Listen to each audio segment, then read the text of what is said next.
হাজারীবাগ একটা অপরিকল্পিত এলাকা।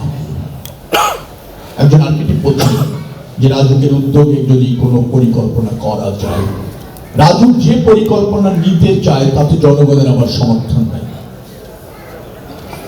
মানুষ কি চাচ্ছে? তার 2.5 কাঠা জায়গায় সবচেয়ে ভালো হয় 12 তলা বিল্ডিং করতে দিলে, সেটা মানতে চায়।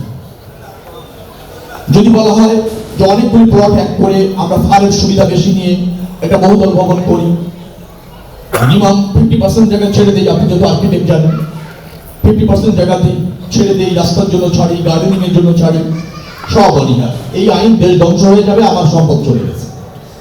এটা হলো মানসিকতা। কিছু সমস্যা আছে সমাধান যোগ্য করাটা কঠিন, কিন্তু কিছু সমস্যা আছে যেগুলি আমরা তৈরি করেছি, সেগুলি আমরা উদ্যোগী হলেই সমাধান করতে চাই।